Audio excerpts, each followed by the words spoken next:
আলি সাইয়্যিদিনা মাওলানা মুহাম্মদ। আমি যদি কখনো তায়েফে যাই, বলবো মাটিকে ডেকে নবীজির খুন ঝরালে কোথায়, বলে দাও তাই আজ আমাকে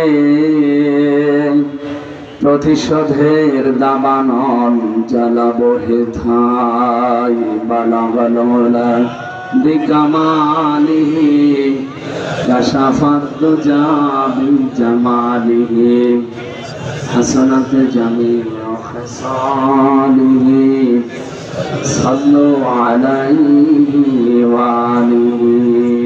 আলহামদুলিল্লাহ। এত কথা বলুন।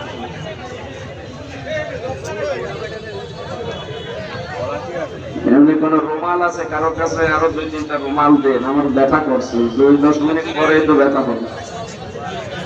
ওরা আমার এমন টর্চার করেছিল, পেছনে থাকা যায় না। চেয়ার কাঠে চেয়ার দিয়েছেন, কোন গদিওয়ালা চেয়ার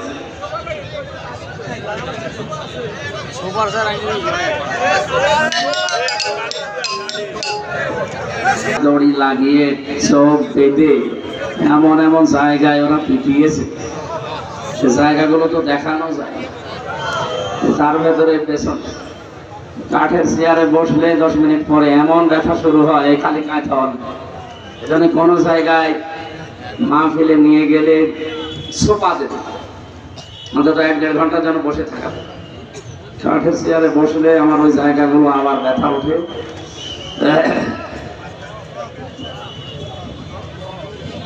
আপনারা জানেন খলিফাতুল মুসলিমিন বলা হয় 5 জনকে, তার ভেতরে অন্যতম হযরত ওমর ইবনে আব্দুল আজিজ রাহমাতুল্লাহ আলাইহি। নাম শোনেননি?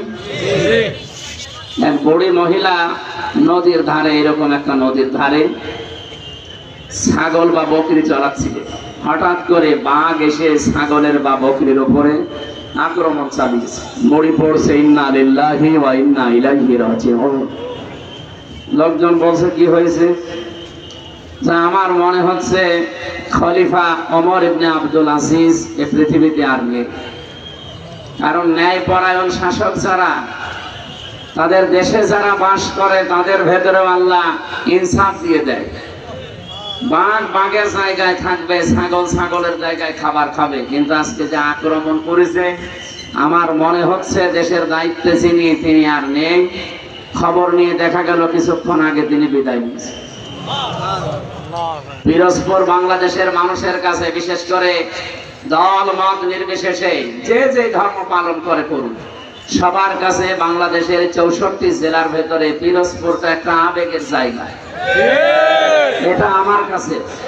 আমি এই 3টা বছর কারাগারে আল্লামা সাইদি রহমতুল্লাহ আলাইহি ওনার পাশে ছিলাম। উনি ছিল 1 নম্বরে, আমি 4 নম্বরে, মাঝখানে একটা দেওয়াল ছিল।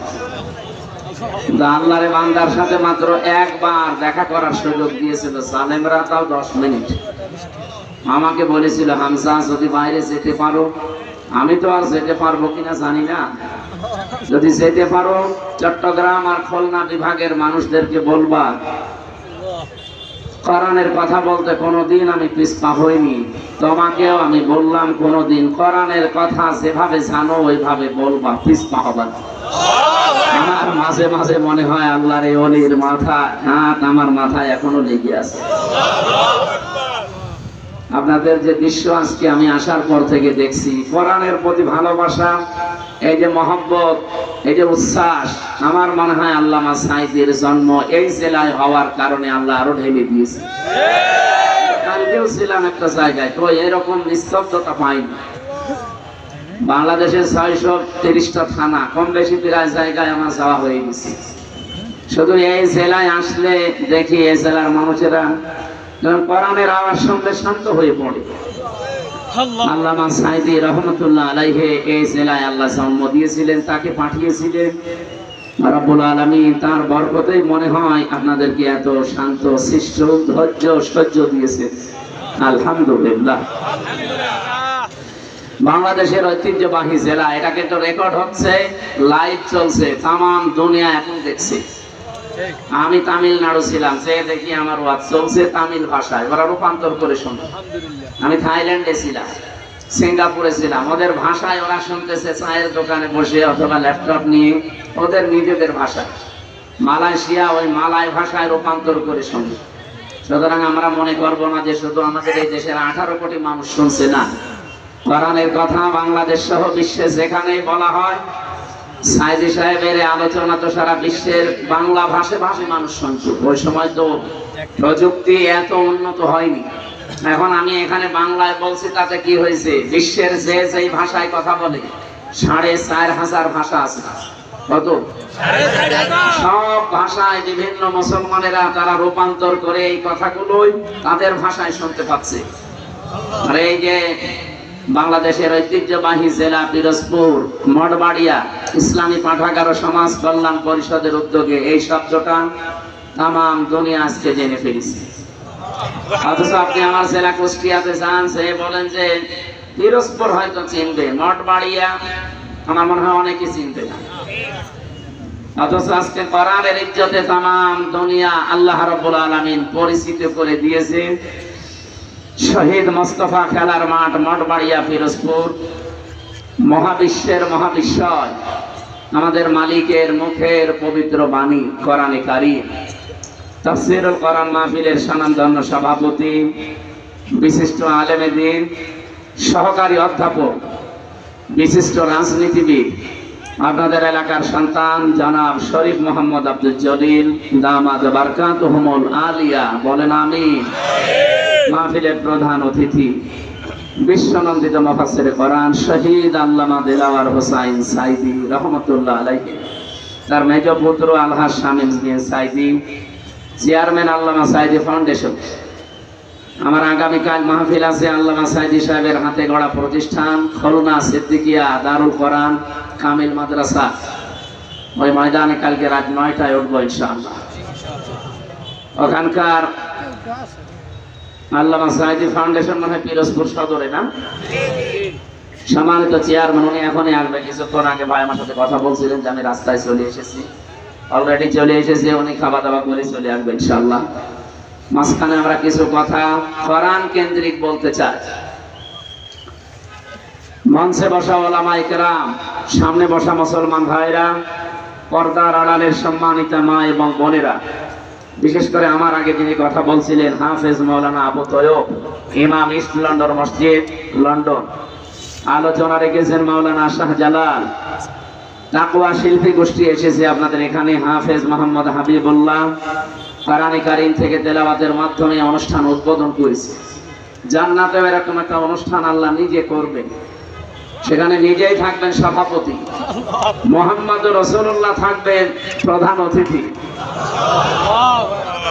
হযরত দাউদ আলাইহিস সালাম এইরকম হাবিবুল্লাহর মতো হাফেজ মোহাম্মদ হাবিবুল্লাহ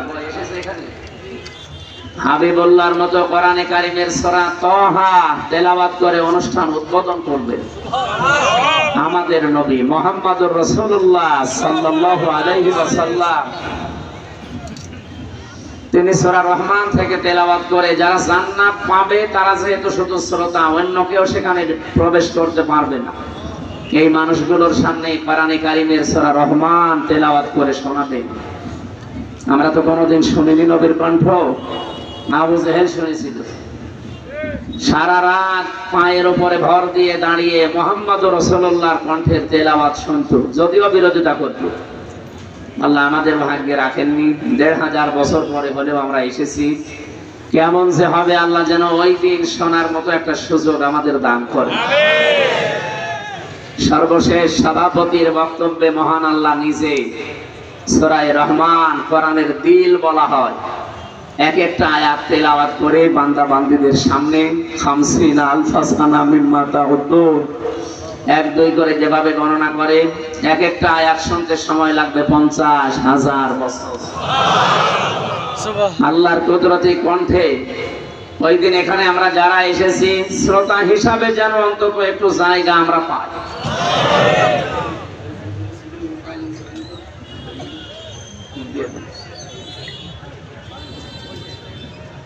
সামনে বসা মুসলমান ভাইরা, পর্দার আড়ালের সম্মানিতা মা এবং বোনেরা, যেহেতু পিরোজপুর জেলায় আমরা জানি সারা বাংলাদেশের মানুষেরা যে এখানে অন্য ধর্মের মানুষও বাস করে, নাকি এখানে নেই?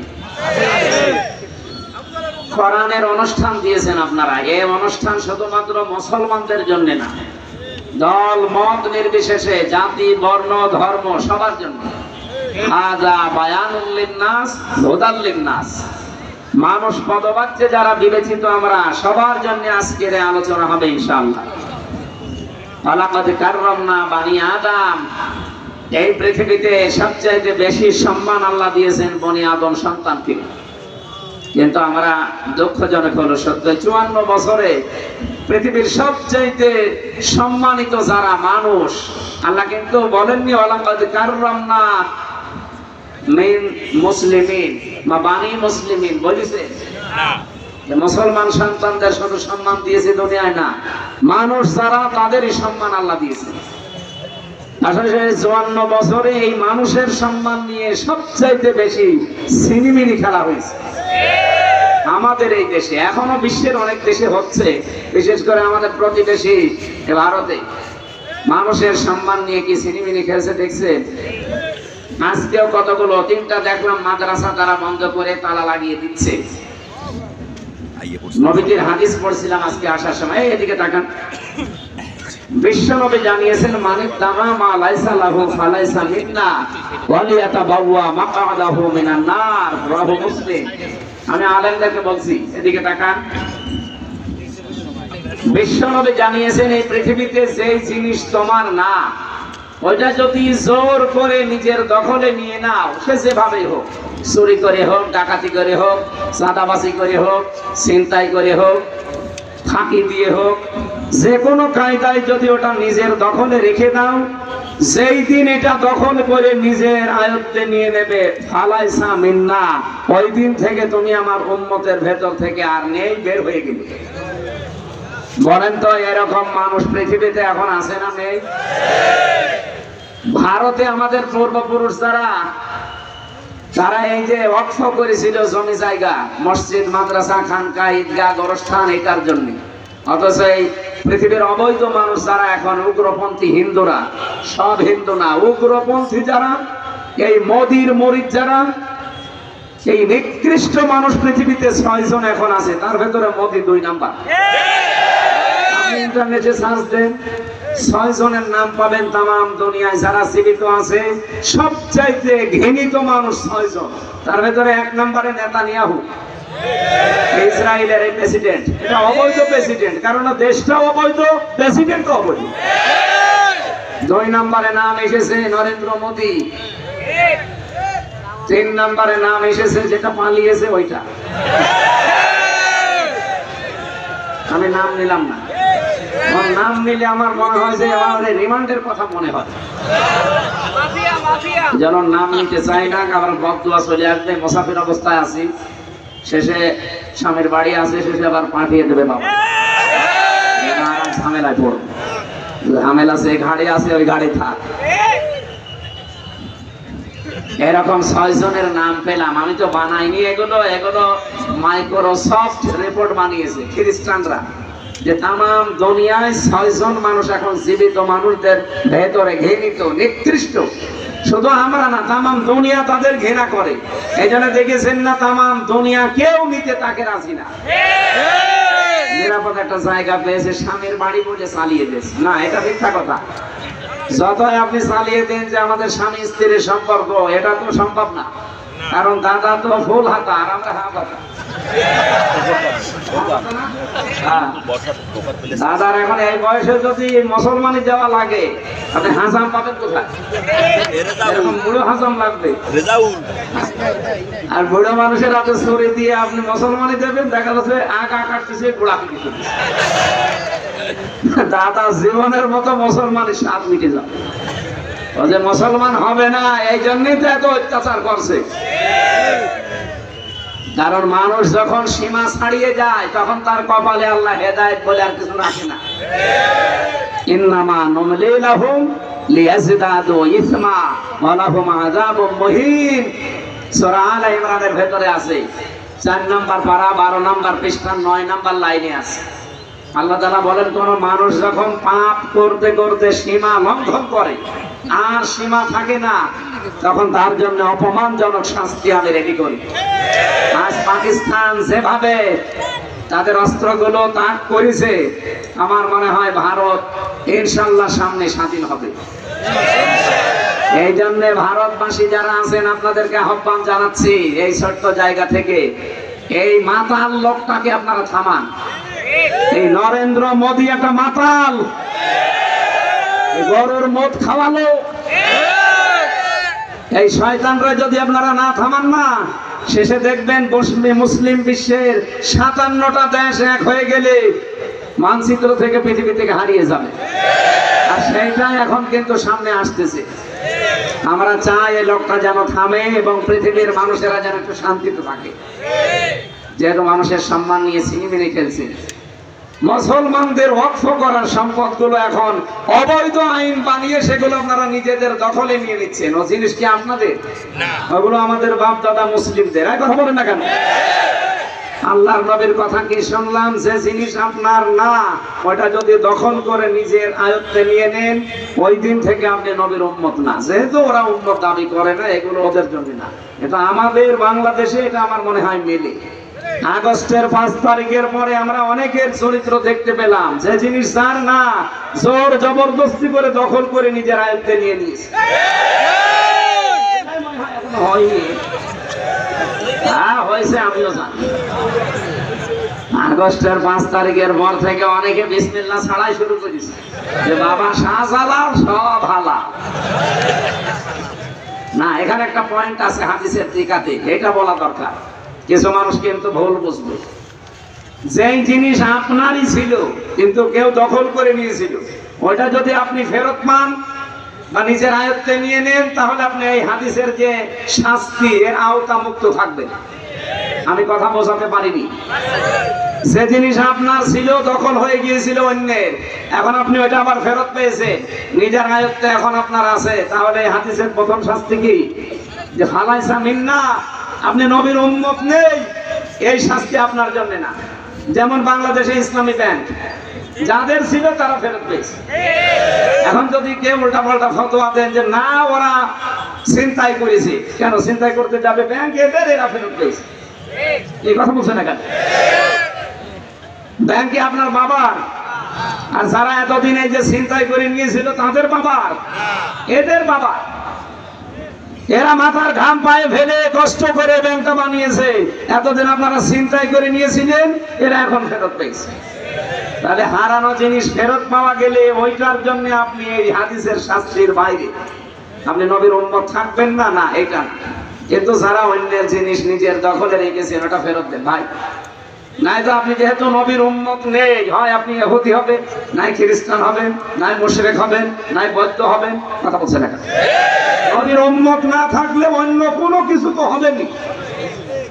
4500 ধর্মের লোক আমরা এই দুনিয়ায় বাস করছি, খালি একমাত্র নাজাত প্রাপ্ত মানুষ আমরা যারা মুসলিম নবীর উম্মত। এর বাইরে যত জাতির লোক আছে, কোরআনের আয়াত, সবাই ক্ষতিগ্রস্ত।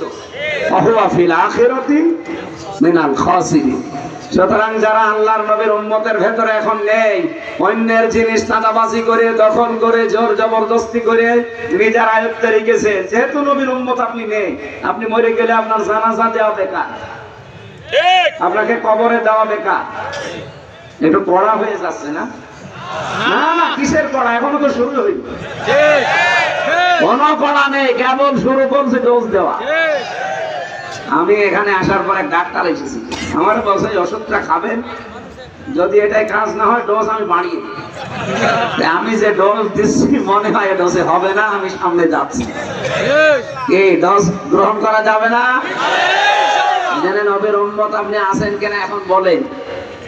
এই যে যারা এখানে লক্ষাধিক মানুষ বসে আছেন, আপনি নিজেই বলেন, আগস্টের 5 তারিখের পরে এপ্রিলের এই 27 তারিখ, এই 9 মাসের ভেতরে বহু মানুষ নবীর উম্মত থেকে বের হয়ে চলে গেছে।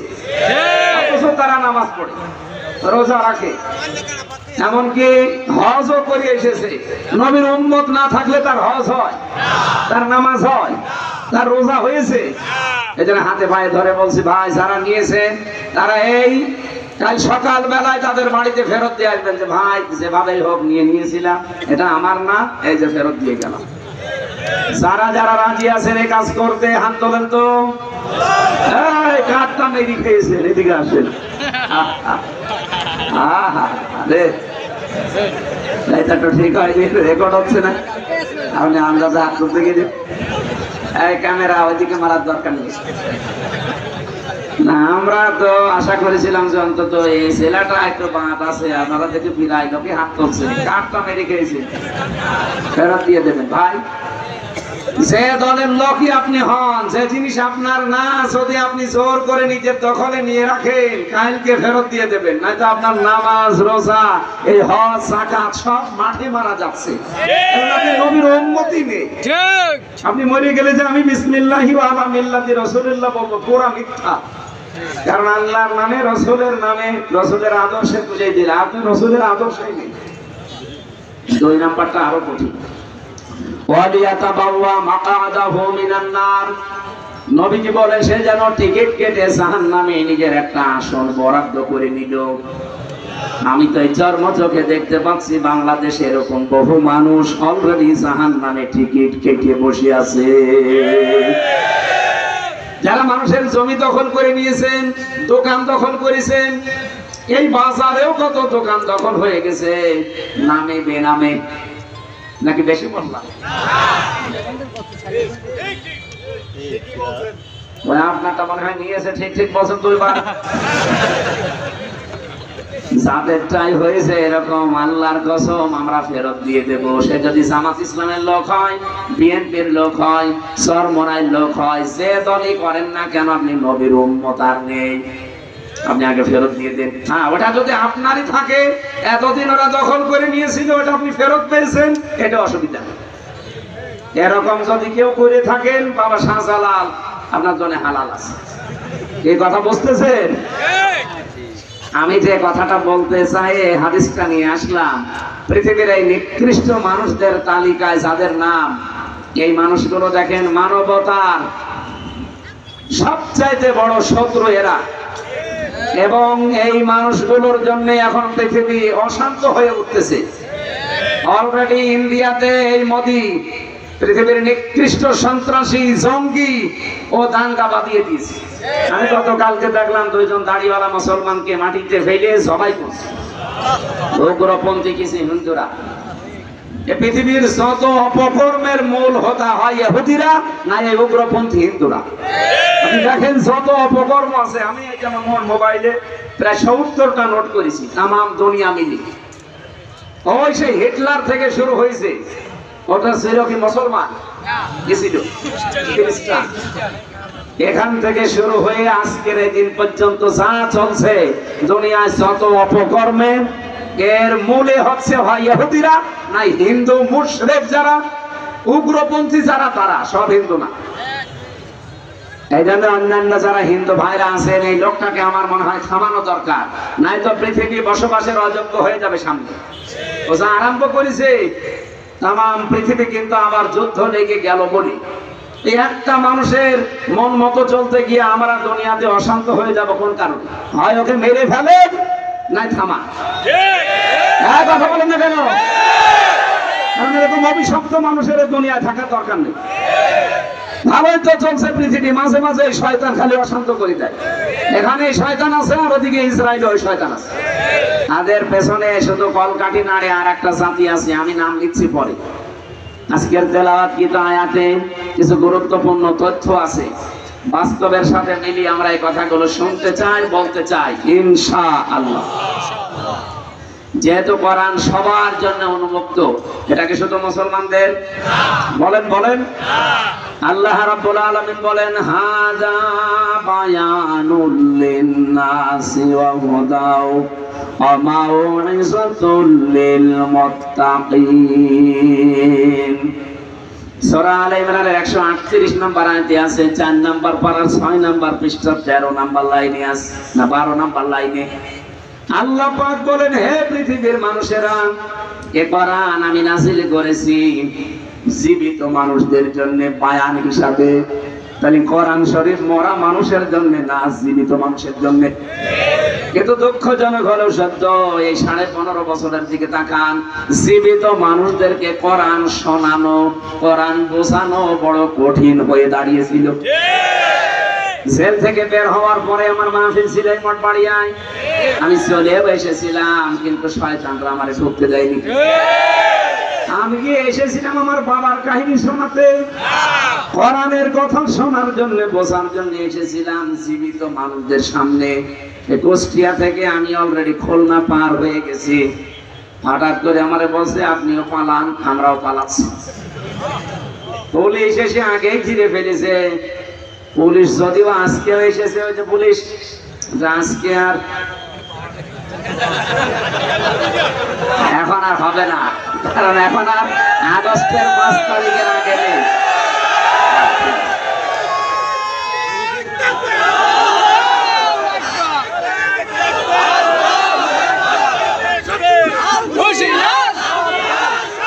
ঠিক আছে ভাই, এদেশ আর আগস্টের 5 তারিখের আগে আছে। এখন এপ্রিলের 27 তারিখ। ওপেন ঘোষণা দিচ্ছি, বাংলাদেশের 56,000 বর্গ মাইলের 1 ইঞ্চি জায়গায় কোরআনের ওপেন কথা বলতে যদি কেউ বাধা দেয়, সেদিন সাক্ষীরা একজন বাধা দিয়েছে, আমার সামনে কোনো শয়তান পড়ে না। যদি কোনো জায়গায় পায় না, একেবারে জায়গায় কবর দিয়ে দেবো, তো বিসমিল্লাহি ওয়া আলা মিল্লাতি রাসূলিল্লাহ ছাড়া কোনো ছাড় নেই। কারণ ওর জন্য বিসমিল্লাহ পড়েও লাভ নেই, আলা মিল্লাতি রাসূলিল্লাহ পড়েও লাভ নেই। ওই এমনিও জাহান্নামে যাবে। কোরআন বিরোধী যারা, জাহান্নামী তারা। ফতোয়া কে দিয়েছে? সুতরাং কেউ বাধা দেওয়ার সাহস করবেন না। অন্য স্যারে দিয়েছেন, আমার সামনে এখনো পর্যন্ত পড়েনি, বিশেষ করে আগস্টের 5 তারিখের পর থেকে।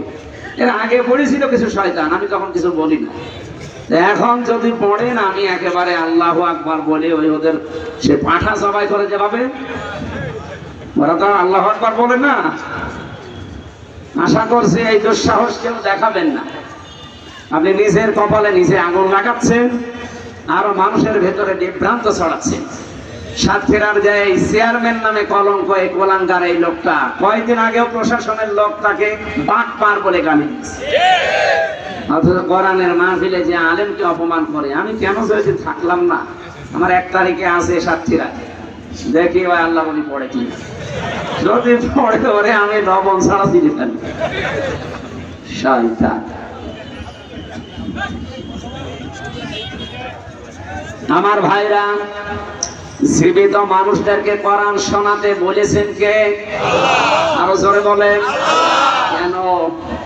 কোরআনে কারীম জানিয়েছে কেন জীবিত মানুষদেরকে শোনাবেন। ওয়াযাক্কির ফাইন্নায যিকরা তানফাউল মুমিনিন। কেন আপনি কোরআন দিয়ে আলোচনা করবেন? যারা মুমিন, যাদের ভেতরে ঈমান আছে, এই মানুষগুলোর উপকার হবে। আর যারা আল্লাহর ধমকের ভয় পায়, so admonish and or by the Holy Quran, him who prays my threat, fadhakkir bil Qur'ani man yakhafu wa'id. যারা আল্লাহর ধমককে ভয় পায়, এই মানুষগুলো কোরআনের আলোচনা শুনলে মাস্ট বি তাদের উপকার হবে। কে বলছে? আল্লাহ। যাক্কির ফাইন্না যিকরা তানফাউল মুমিনিন। তানফাউ মুজারে, বর্তমান, ভবিষ্যৎ, প্রেজেন্ট, ফিউচার। এখন আমরা যারা শুনছি আমাদের উপকার হচ্ছে। কে উপকার হচ্ছে?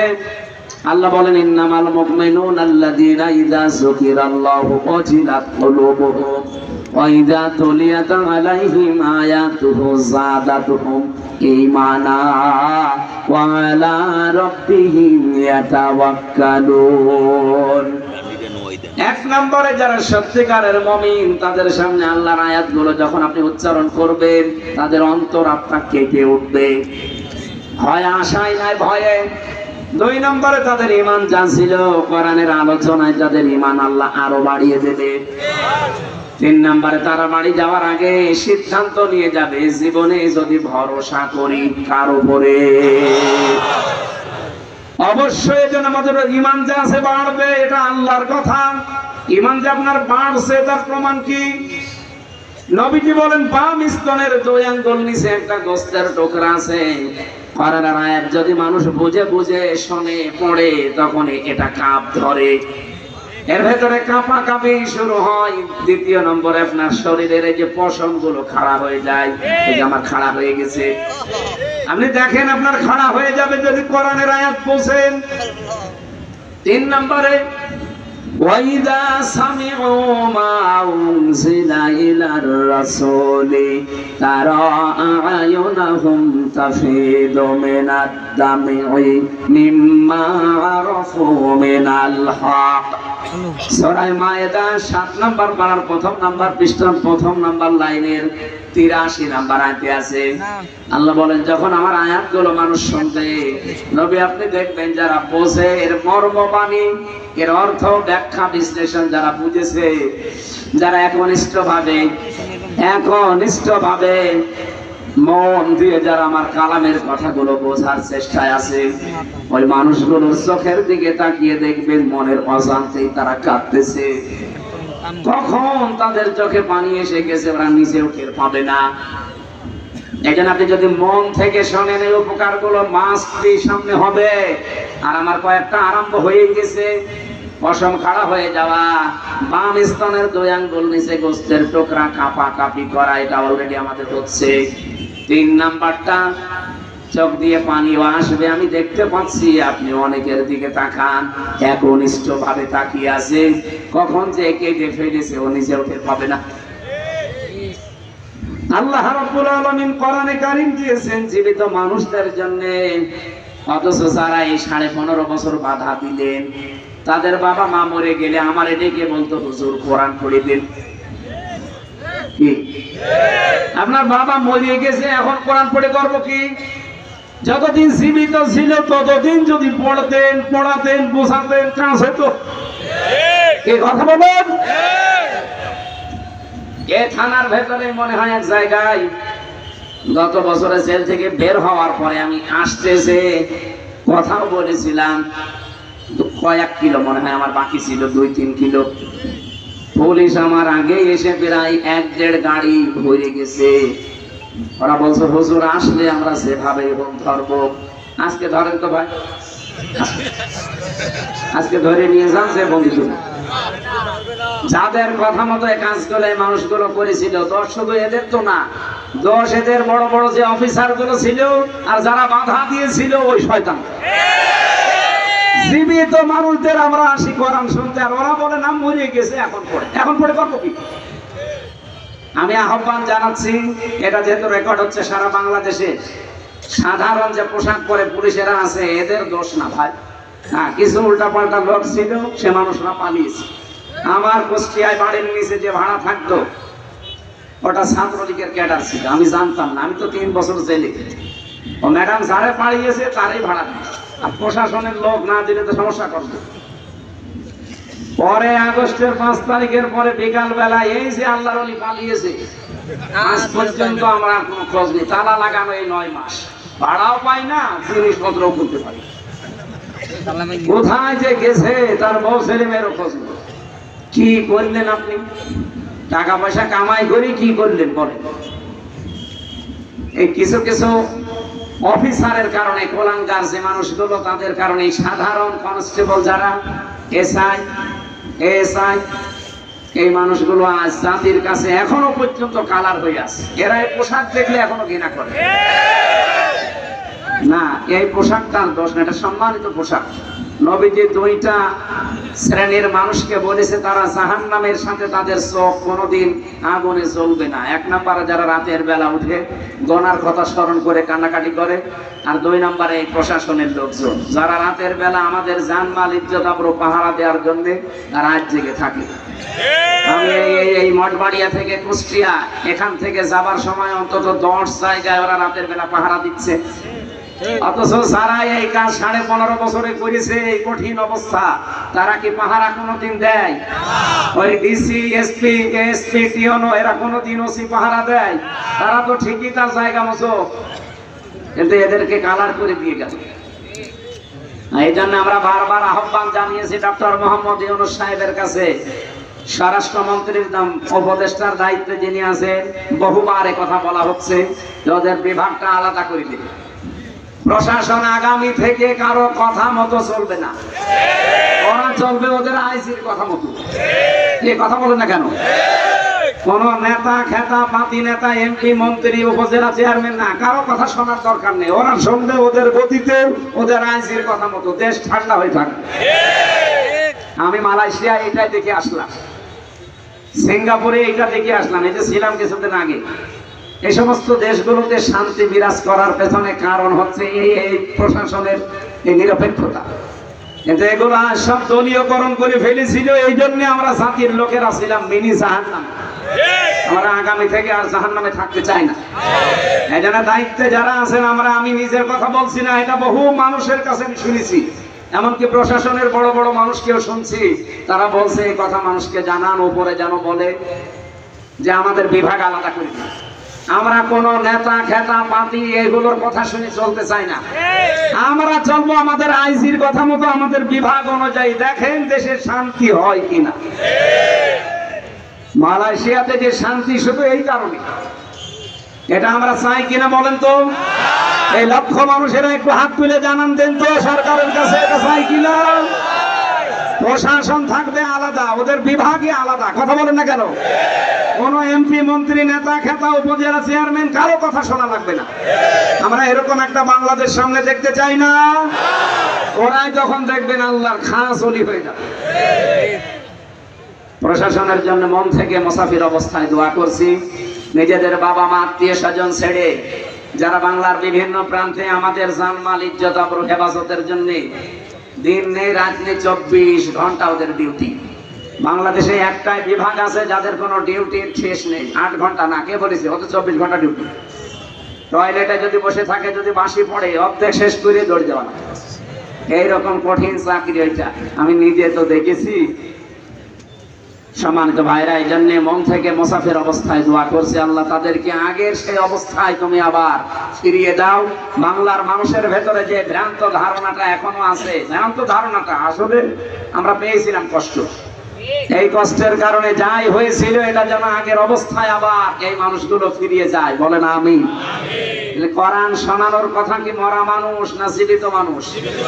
আমরা কি মরা না জীবিত? দুইটা কথা আল্লাহ এর পরবর্তীতে দিয়েছেন। হুদান, পথ নির্দেশিকা এর ভেতর থেকে নেওয়া লাগবে, কারণ হেদা হুদা শব্দের শাব্দিক অর্থ আমি 55টা পেয়েছি তাফসিরে। এদিকে তাকান, তাফসিরে ফি জিলালিল কোরআন দেখবেন, তাফসিরে বাইজাবি দেখবেন, এই হুদার আগে আলিফ লাম আছে। আল্লাহ পাক না, এই হুদার আগে ওয়াও আছে, ওয়া। বাইজাবি নাসিরউদ্দিন বাইজাবি রহমাতুল্লাহ আলাইহি ব্যাখ্যা করতে গিয়ে তিনি টিকায় দিয়েছেন কেন আল্লাহ হুদান দিলেন, এরপরে মাউইজাতুন দিলেন। এই দুইটা গুরুত্বপূর্ণ শব্দ আল্লাহ এখানে প্রয়োগ করলেন, তৈরি করে লাগিয়ে দিয়েছেন। কেন জানেন? এই পৃথিবীতে একমাত্র হেদায়েতের কিতাব একটাই আছে, তার নাম কোরআন শরীফ। কোরআন বাদ দিয়ে পৃথিবীর কোন কিতাব আপনাকে হেদায়েত দেওয়ার ক্ষমতা রাখে? বলেন বলেন। সুতরাং পৃথিবীর কোন কিতাব পড়ে আপনি হেদায়েত পেতে পারেন না কোরআন ছাড়া। কোরআনের ব্যাখ্যা যদি হয় আপনি পড়েন, কোরআনের বিশ্লেষণ যদি করা থাকে পড়বেন। আপনার জীবনে পড়া চাই হবে, লেখাপড়া কোরআন কেন্দ্রিক হওয়া লাগবে। দুঃখজনক হলো সত্য যে সিলেবাস বানিয়ে উপহার দিয়েছিল জাতিকে, কোরআনের কিছু ছিল? বলেন। কি রান্না শিখাতো? ডাল রান্না, আম রান্না, বেগুন রান্না করা, ডিম ভাজি। কথা আমি শিখে করবো, আমার বউ নেই। শিক্ষা ব্যবস্থাকে পুরো ধ্বংস করে ফেলেছিল এরা। আল্লাহ যদি দয়া করে দেশটা দ্বিতীয়বার স্বাধীন করে না দিত, আল্লাহর কসমে জাতি অলরেডি জাহান্নামে প্রবেশ করেছিল। আপনি তো টের পাচ্ছেন না? ক্লাস 7 এর 8 এর বই পড়ানো যেত না। যারা পড়ায় জিজ্ঞাসা করে দেখেন, একটা মেয়েকে তার বাবা যদি ক্লাস 7 8 এর বই পড়াতে চায়, আমার আল্লাহর কসম মাস প্রিয় লজ্জায় মরে যাওয়ার কথা যদি বাবা হয়ে থাকে। আর কথা বলেন না কেন? শিক্ষকরা বাবার মতো না, তারা পড়াবে কি করে মেয়েকে? বলেন। এই জায়গায় পৌঁছিয়েছিল। সমকামিতার নাম দিয়ে, শরীফ শরীফার নাম দিয়ে এমন জায়গায় জাতিকে নেওয়ার চেষ্টা চালাচ্ছিল ভারতের প্রেসক্রিপশন অনুযায়ী, আপনি ভাবতেও পারেননি। একটা লোক সকালে বলছে আমি শরীফ, বিকালে বলছেন আমি শরীফা। এটা আজকে ব্রাহ্মণবাড়িয়া এক জেলায় দেখছিলাম একটু আগে আসার সময়, যে 2 মেয়ে তারা বিয়ে করছে। আরে ভাই, আপনারা নিজেরাই যদি বিয়ে করেন তা আমরা কি ঘাস কাটছি? আমাদের কোনো কাজ নেই, আমরা কি করব? আমাদের কোনো কাজ নেই। আর আমরা জানি বরিশাল বিভাগের মানুষেরা টাটকা জিনিস খায়, তো বিশেষ করে বরিশাল, ভোলা, পটুয়াখালী, বরগুনা, পিরোজপুর এই সমস্ত জেলার মানুষ নদীর ধারে তো সব টাটকা জিনিস খায়। এদের বউ লাগে 3-4টি। আপনারা মেয়েরা যদি বিয়ে করে ফেলেন তা আমরা করবো কি? আমরা খুলনা বিভাগের মানুষেরা যাই আছি, তা আপনারা তো আরো সমস্যায় পড়বেন বেশি। কথা বলছেন, মুরব্বী তো বুঝেছে। এ পর্যন্ত থাকলেও আমি একটা কথা বলতাম না, কিন্তু সকালে আপনি শরীফ, বিকালে বলবেন আমি শরীফা লাগছে। আপনি কি বললে শরীফা হয়ে যাবে? আপনি শরীফা পর্যন্ত বলেও যদি ঠিক থাকতেন তাও তো কিছু বলতাম না। তো বিকালে এসেই তো বলবেন যে আমি যেহেতু শরীফা, হাইকোর্ট আমারে রায় দিয়েছে আমি শরীফা, আমি এখন মহিলা হোস্টেলে সিট চাই। মহিলা হোস্টেলে সিট দিলে আপনি ঠিক থাকবেন? ওখানে আমার মেয়ে আছে, আমার বোন আছে, আমার ফুফু আছে, আমার খালা আছে। এই কথা বলেন না কেন? আপনি ওখানে যেয়ে দেখা যাচ্ছে কয়দিন পরে আমার মেয়ে, আমার বোন, আমার ফুফু সব যারো সন্তান পেটে নিয়ে ঘুরছে। জাতিকে যারো সন্তান উপহার দেওয়ার জন্য এই শরীফা চালাতে চেয়েছিল, আল্লাহ বাঁচিয়ে দিয়েছে। আপনার মেয়ের অবস্থা, আপনার বোনের অবস্থা ঠিক এইটাই হইতো। এই কথা বলেন না কেন? ও যতই দাবি করুক আমি শরীফ থেকে শরীফা, মাল তো ঠিক আগেরটাই আছে।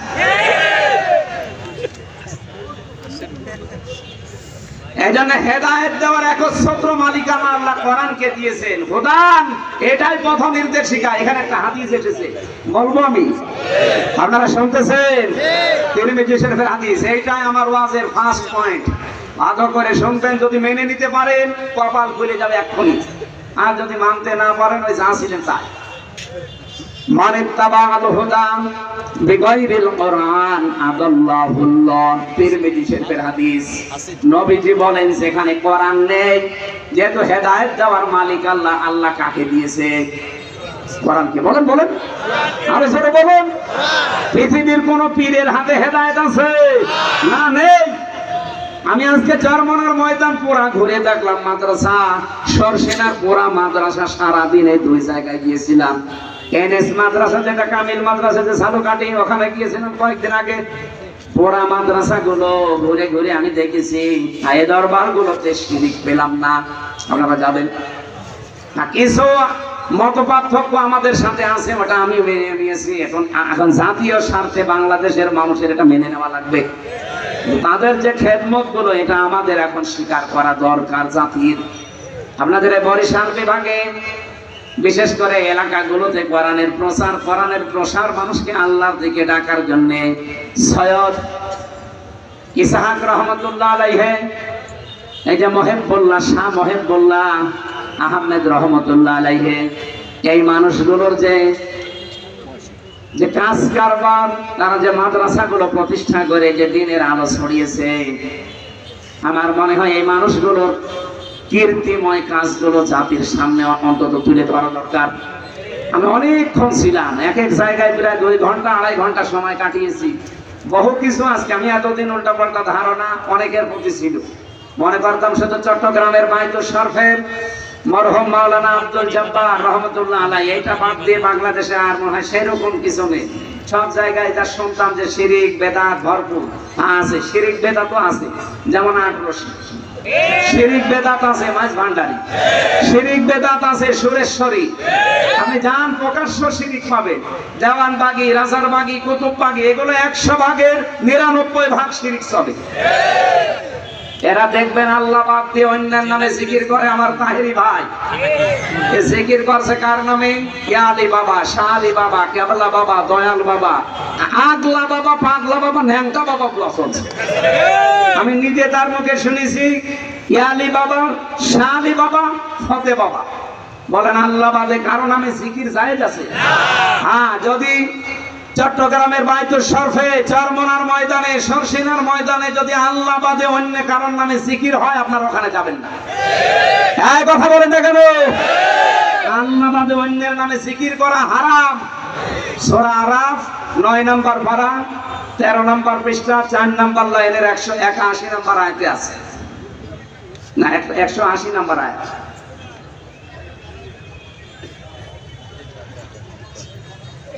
ওয়ালাকাদ যারানা লিজাহান্নামা কাসীরাম মিনাল জিন্নি ওয়াল ইনসি, আয়াতের পরের আয়াত কি? আয়াতের পরের আয়াত কি? না, এর আয়াতের পরেরটা। যাই হোক, আমি আয়াত নাম্বার বলে দিয়েছি বাড়িতে, আপনার দরকার বিশ্বাস না হলে মিলিয়ে নেবেন। সূরা আরাফ 9 নম্বর পারা 13 নম্বর পৃষ্ঠা 4 নম্বর লাইনে আছে 80 নম্বর 180 নম্বর আয়াত। যে কোনো তাফসীরের সাথে মিলাবেন। আল্লাহ বাদে অন্যের নাতে কেউ যদি মিলিয়েও ডাকে, আযারুল্লাযীনা ইলহাদুনা ফি আসমাই, কেউ যদি আল্লাহর নামকে ইলহাদ করে, ইলহাদ মানে পাল্টিয়ে ফেলা। এই যে আল্লাহর নাম ওরা পাল্টিয়ে ইয়ালি বাবা, শালি বাবা, কেল্লা বাবা, ফতে বাবা, আল্লাহর নাম আছে একটা? কোথায় আপনি পেলেন এগুলো? এই জন্য আমি যে সমস্ত দরবারগুলো নিচে দেখে আসলাম, আপনারা দরকার হয় বড় বড় আলেম যারা আছেন দেশে যাবেন দেখতে। যদি দেখেন যে শিরিক বেদাত এখানেও আছে, ওখানে মানুষকে যেতে নিষেধ করবে। যেহেতু এই সমস্ত জায়গার নিয়মগুলো দেখে আসলাম, এরা জিকির আল্লাহর নামে করছে, এরা দরুদ রাসূলুল্লাহর নামে পড়ছে। কিন্তু কিছু মানুষ যেখানে শিরিক আর বেদাত প্রকাশ্যে, যেখানে আল্লাহর নামই পুরো পাল্টিয়ে ফেলেছে, এমনকি আল্লাহর নামই বাদ দিয়ে দিয়েছে, এই জায়গায় গেলে আপনার ঈমান থাকবে না যাবে? আমি অন্তত থাকতে আপনার ঈমান চলে যাবে, আর আমি বসে বসে ঘাস কাটবো। 55 বছর পর্যন্ত আল্লামা সাইদি রহমতুল্লাহ আলাইহি এই কথাগুলো জাতিকে জানাতে চেয়েছিলেন। আপনারা শিরিক করবেন না নামের ভেতরে, আল্লাহর নামে। রাসূলুল্লাহকে তুলতে তুলতে এমন উপরে তুলে ফেলে, আল্লাহর উপরে সম্মান দিয়ে দেয় না। স্থান ঠিক রাখা লাগবে। 1 নম্বরে কে? আল্লাহ। 2 নম্বরে রাসূলুল্লাহ। 3 নম্বরে মা বাবা। বলেন বলেন। আপনি সিরিয়াল ঠিক না রেখে একবারে মা বাবাকে আল্লাহর উপরে তুলে দেবেন, আপনি ইমান থাকবে? আমার ভাইরা, এবার আমি হাদিসের যে ব্যাখ্যা বলার জন্য এই হাদিসটা পড়লাম। শব্দ ছিল আদাল্লাহুল্লাহ। আমি আরবি গ্রামার যারা বোঝে, জানে, বালাগাত মানতে পড়ায় পড়ে, এখানে বহু আলেম আছে। আমি একটু বাড়িতে যে ওনাদের আলাদা জিজ্ঞাসা করেন তো, শব্দ নবীজি যদি বলতেন দল্লা ইয়াদিল্লু, তাও বাংলা অর্থ হয়ে যেত। কিন্তু বাংলা অর্থ আসতো সোলাসি মুজাররদ থেকে আসলে যে আপনি নিজেই নিজেকে খারাপ বানিয়ে ফেলেছেন। কিন্তু আদাল্লা ইউদিল্লু বাবে ইফআল থেকে এসেছে শব্দটা। এর খাসিয়াত আছে 9টা। বাবে ইফআল থেকে যদি কোনো শব্দ আসে, তখন বাংলা অর্থ দাঁড়ায় আপনি হয়তো ভালো হওয়ার নিয়তে কোনো জায়গায় গিয়েছিলেন, কিন্তু কোরআন সেখানে ছিল না, কোরআনের কর্মসূচি ছিল না। এই জন্য আল্লাহ নিজে দায়িত্ব নিয়ে আপনাকে আরো গোমরা বানিয়ে দেবে। পিরোজপুরবাসী, এবার একটা সত্যি কথা বলেন তো, যেই দরবারে কোরআন চলে না, কোরআনের নিয়ম নীতি চলে না, ওই দরবারে যদি আপনি ভালো হওয়ার নিয়তেও চান, আপনাকে খারাপ বানিয়ে দেবে কে? আরো জোরে বলেন। এ পর্যন্ত বিশ্বাস করেছেন নাকি হাদিস আমি বানালাম? আরেকটু নিচে যাব, কয়েকজন বলছে হ্যাঁ, বলেন না কেন? বাংলাদেশে 73টার উপরে এখন রাজনৈতিক দল। কে কি মনে করবেন, খুশি হবেন, রাজি হবেন, দুঃখ পাবেন, আমি ওইদিকে তাকাই না। কোরআন হাদিস সামনে আসলে আমি চোখ বন্ধ করে বলি, কে রাজি হবে, কে দুঃখ পাবে, আমার দেখা দরকার নেই। এই 73টা রাজনৈতিক দল বাংলাদেশে, সেই দলের কর্মসূচিতে কোরআন নেই, যেই দলের কর্মসূচিতে কোরআন চলে না, ওই দলের প্রতিষ্ঠাতা যদি আমার বাবাও হয়, আমার স্বামীও হয়, ওই দলে যদি আমি ভালো হওয়ার নিয়তে থাকি, আমাকে খারাপ বানাবে কে? আল্লাহ। সুতরাং ওই রকম দলে আমি আজকে থেকে আর আছি? কারা কারা নেই হাত তোলেন তো। হ্যাঁ, আন্দাজে হাত তুলবেন না, দেখেন তো হাত তোলেনি কে, দেখেন। আলহামদুলিল্লাহ, ওয়াজ হয়ে গেছে। আর ওয়াজ করা লাগবে না? আর কে ওয়াজ আছে? যেই দলে কোরআন নেই, যেই দলের কর্মসূচিতে কোরআন চলে না, ওই দলের প্রতিষ্ঠাতা আমার বাবা হোক, আমার স্বামী হোক, আমি আর নেই। তাহলে এই দেশে কি আর কোন দল থাকার কথা? বলেন। আল্লাহ আমাদেরকে হেদায়েত দান করুন। লিল্লাহি তাকবীর। আমাদের প্রধান অতিথি আজকে আল্লামা দেলাওয়ার হোসেন সাইদি মঠবাড়িয়ার পক্ষ থেকে নারে তাকবীর, স্বাধীন সাইদির আগমন, প্রধান অতিথির আগমন, মঠবাড়িয়ার পক্ষ থেকে নারে তাকবীর। সুবহানাল্লাহ আলহামদুলিল্লাহ লা ইলাহা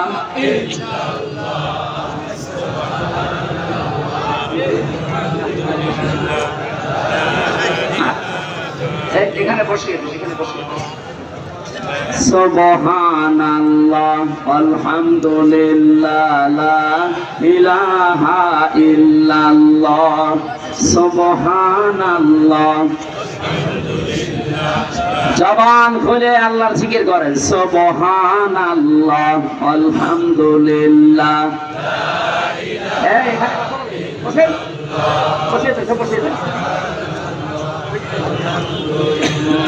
এই যে চারটা শব্দ দিয়ে জিকির করাচ্ছি, এটা হাদিসের শব্দ, এর বাইরে কোনো জিকিরের শব্দ নেই। সুবহানাল্লাহ আলহামদুলিল্লাহ লা ইলাহা ইল্লাল্লাহ আল্লাহু আকবার, এর বাইরে যা আছে দোয়া করবে। কেউ যদি কেল্লা বাবা, ফতে বাবা, শাহলি বাবা, দয়াল বাবা, এগুলো কি এর ভেতরে আছে? সুতরাং এরকম কোন দরবারে যাবেন না। এই চারটা শব্দ দিয়ে যে দরবারে জিকির হয়, ওই দরবারে শেখার জন্য, জানার জন্য যাবেন। কি কথা বলেন না কেন? এরকম দরবার যদি চরমনা হয় যাবেন কালকে, যদি সরসি না হয় যাবেন কালকে, যদি আটরসি হয় যাবেন কালকে। আটরসি আমি নিজে গিয়ে যেটা দেখেছিলাম, এইভাবে যাওয়া লাগে কবরে, আবার এইভাবে আসা লাগে। আমি ওনারে বললাম যে ভাই আমি নবীর রওজা থেকে আসলাম কয়েকদিন আগে, এইভাবে যাওয়া লাগে না। আমারে বলছে ওটা তোদের নবী, এটা আমাদের নবী। খাদেম লাল কাপড় পরে যেটা আছে, ওরে শয়তান, প্রকাশ্য শিরিক যেখানে চলে, এদেশের মুসলমানেরা ওখানে আর যাবে? এটা শুধু এই মঠবাড়িয়ায় নেই, রেকর্ড হচ্ছে, সারা বাংলাদেশ লাইভ চলছে। সুতরাং সবাইকে সামনে নিয়ে আমার মনে হয় আমি কথা বলছি, এই চারটা শব্দের বাইরে যে দরবারে জিকির আছে ওই দরবারে যাবেন না। এই কথা দিতে পারবেন না? দেখবেন আস্তে আস্তে আপনারা না গেলেও দরবার এমনি তুলে দেবে, তবে কোনো কামাই নেই। আল্লাহ বলেন কোরআন আমি জীবিত মানুষদের জন্য বায়ান, বক্তব্য, বিবৃতি কেন দিলাম? এটা হেদায়াত, পথ নির্দেশিকা, এইটাই দিতে পারে। এই জন্য আদাল্লাহ ইউদিল্লু বাবে ইফাল থেকে বাংলা অর্থ দাঁড়ায় পৃথিবীতে কোরআন যেখানে নেই, তার মানে কোরআনের নিয়ম নীতি চলে না। ওখানে কেউ ভালো হওয়ার নিয়তেও যদি চায়, তাকে আল্লাহ নিজে দায়িত্ব নিয়ে আরো খারাপ বানিয়ে দেয়। এর বাস্তব প্রমাণ আমার কুষ্টিয়া লালনের মাজার, ওখানে কোরআন আছে নেই? আমার মা বাড়ি তো পাশে, কোরআন নেই, কোরআনের কর্মসূচিও নেই। ওখানে প্রকাশ্য শিরিক, বেদাত আর শুধু গাঁজা। আমার মনে হয় সারা বাংলাদেশ ঘুরে আপনি যা গাঁজা পাবেন, তার চাইতে বেশি গাঁজা পাওয়া যাবে মাঝারি। এই পৃথিবীর নিরাপদ একটা জায়গা হচ্ছে লালনের মাজার, যেখানে পুলিশ পাহারা দিয়ে গাঁজা খাওয়ায়। ওই পুলিশ বসে আছে না, যদি ওই কুষ্টিয়া জেলা দায়িত্বে থাকে, জিজ্ঞাসা করে দেখে, বলে বাবা খা, আমরা আছি, কেউ কিছু বলবে না। এইরকম গাঁজাখোর ওখানে, ওই রকম জায়গায় কোরআন নেই, কোরআনের কর্মসূচি নেই। আপনি যদি ভালো হওয়ার নিয়তে চান, আপনি কি ভালো থাকবেন? আর আপনাকে খারাপ বানিয়ে দেবে কে? এই জন্য দেখা যায় আগে বিড়ি খেত না, এখন বিড়ি ধরেছে। আগে গাঁজা বুঝতো না, এখন গাঁজা খায়। ও কি ভালো হয়েছে না খারাপ হয়েছে? বলেন বলেন। এখানে এরকম কোন খারাপ জায়গায় যেখানে খারাপ হওয়ার সম্ভাবনা বেশি যাওয়া যাবে? আল্লাহ আমাদেরকে বাঁচিয়ে দেন, বলেন আমিন। 2 নম্বরে মাউইযাতুন, এর ভেতরে উপদেশ আছে। মাউইযা শব্দের অর্থ 33টা। 1 নম্বরে মাউইযাতুন মানে প্রেসক্রিপশন। কি বললাম? বলেন বলেন। আমরা ডাক্তারের কাছে যান, আপনি মঠবাড়িয়া যদি এমবিবিএস ডাক্তার হয়, দেখেন 4টা জিনিস লেখা থাকে। 1 নম্বরে ওখানে পাবেন ডাক্তারের নাম, ওর নিচে ওনার ডিগ্রি লেখা থাকে। 2 নম্বরে লিখবে আপনার নাম, এবার আপনার বয়স। 3 নম্বরে ঔষধের নাম লিখবে, এর পাশাপাশি ঔষধের ডোজ গুলো লিখে দেবে, যে এই ঔষধের ডোজ এই। 4 নম্বরে লিখবে যে কয়দিন চলবে এটা। 7 দিন বা 15 দিন বা 1 মাসের পরে ঔষধ পাল্টিয়ে অন্য ঔষধ দেবে। আমি কি বেশি বললাম না? ঠিক আছে, কোরআন শরীফ আমি এই প্রেসক্রিপশনের সাথে মিলিয়ে 4টা জিনিস পেয়েছি। আমার তেলাওয়াতকৃত আয়াত যেহেতু সূরা মায়েদা 54 নম্বর আয়াত, আমরা এই প্রেসক্রিপশন অনুযায়ী কথা বলতে চাই। 4টা ধাপ আছে, এখানে ধাপ আছে 4টা। যেহেতু ভাই একটু সময় দিচ্ছে, আমরা 15-20 মিনিট মতো বললে থাকবেন তো? থাকবেন আপনারা? এবার আপনি এই প্রেসক্রিপশন অনুযায়ী কথা শুনেন। আউযু বিল্লাহি মিনাশ শাইতানির রাজিম, বিসমিল্লাহির রহমানির রহিম।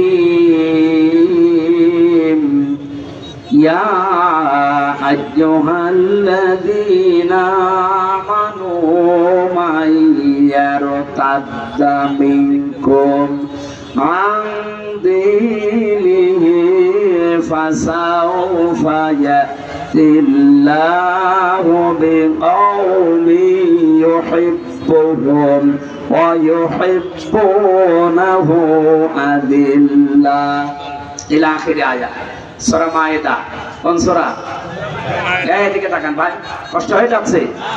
সূরা মায়েদা 120টা আয়াত আছে, 16টা রুকু আছে।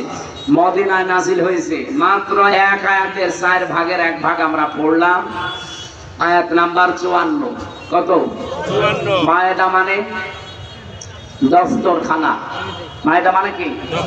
খাবারের প্লেট, দস্তরখানা। এই পৃথিবীকে আল্লাহ দস্তরখানা বানিয়ে আমাদের সামনে পেশ করেছেন। আমাদেরকে আহ্বান জানিয়েছেন যে দস্তরখানা তামাম দুনিয়া এটা খাবারের প্লেট। এই সূরার নামকরণ দিয়ে আমি তাফসীরে ইবনে কাসিরের ভেতরে পড়েছি, পৃথিবীর মানুষকে আল্লাহ ভয় দিয়েছেন যে খাবারের চিন্তা তোমার করার দরকার নেই, তোমার চিন্তা ইবাদত। খাবারের চিন্তা কার? আল্লাহ। আমা মিন দাব্বাতিন ফিল আরদি ইল্লা আলাল্লাহি রিজকুহা। জমিনে এমন কোন বিচরণশীল জীব নেই যার রিজকের দায়িত্ব আল্লাহ নিজের হাতে তুলে নেয়নি। এখানে রিজিক নিয়ে কোনো ভয় নেই, কোনো চিন্তা নেই। আপনি না খেয়ে মরে যাবেন না, যা লেখা আছে এটা আপনার কাছে আসবে। আপনার চিন্তা করা দরকার যেটা নিয়ে আপনি পার হবেন, তার নাম কি? ইবাদত। বলেন বলেন। এই ইবাদতের ভেতরে সর্বোত্তম ইবাদত যেটা, সেই ইবাদতের প্রথম শব্দটা আল্লাহ আয়াতে দিয়েছেন, ইয়া আইয়ুহাল্লাযীনা আমানু, ওহে যারা ঈমানের দাবি করো, মাইয়ারতাদ্দা মিনকুম, তোমাদের ভেতরে যদি কেউ ফিরে যায়। এটা ইরতিদাদ বাবে ইফতিআল থেকে, এর বাংলা অর্থ দাঁড়ায় যারা হক থেকে বাতিলের দিকে মুখ ফিরিয়ে চলে যায়। এই আয়াতটা বাংলাদেশে কত বাস্তবসম্মত আমার মনে হয় ১৫০০ বছর আগে না, এই আজকে এই আয়াতটা নতুন করে আরেকবার নাজিল হয়েছে। আল্লাহ বোঝাতে চেয়েছেন পৃথিবীর ইমানদারেরা, বাংলার ইমানদারেরা, শোনো, তোমাদের ভেতরে কেউ যদি আল্লাহর দিন থেকে মুখ ফিরিয়ে চলে যায়, হক থেকে বাতিলের দিকে মুখ ফিরিয়ে চলে যায়, তোমরা কি মনে করো আমি আল্লাহ দুর্বল হয়ে যাব? আমার আল্লাহর ক্ষমতা একটু কমে যাবে? না। ফাসাউফা ইয়াতিল্লাহ। এদিকে তাকান, এই ছেলে ওটা ওটাই বলে তো সমস্যা। এবং গুরুত্বপূর্ণ কয়েকটা পয়েন্ট আছে। হ্যাঁ মুরব্বী, আর একটু বসতে পারবেন না?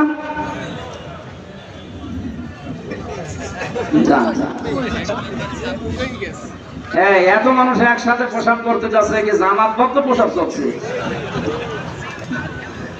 যান একটু তাড়াতাড়ি যান। হ্যাঁ তাদের বের করে দেন তাড়াতাড়ি।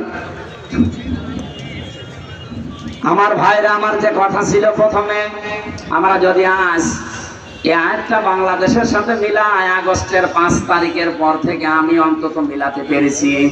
বহু মানুষ নামে বেনামে আল্লাহর দিন থেকে বিভিন্ন শ্রোতা নাতা সামনে নিয়ে এসে ফিরে চলে যাচ্ছে। আজ এই দেশে একামতের দিন যারা আছে তাদের অনেকে দোষ দিয়ে চলে যাচ্ছে আল্লাহর দিন থেকে ফিরে। বলছে এদেশে জামাত ইসলামের কারণে আমরা আর এদেশে ইসলামে নেই, ইসলামী দলে নেই, আমরা চলে যাচ্ছি অন্যদিকে। আরে ভাই, জামাত ইসলাম দেখে আপনাকে ইসলাম পালন করতে বলছে কে? আপনি তো ইসলাম পালন করবেন আল্লাহর দিন দেখে। এই কথা বলেন না কেন?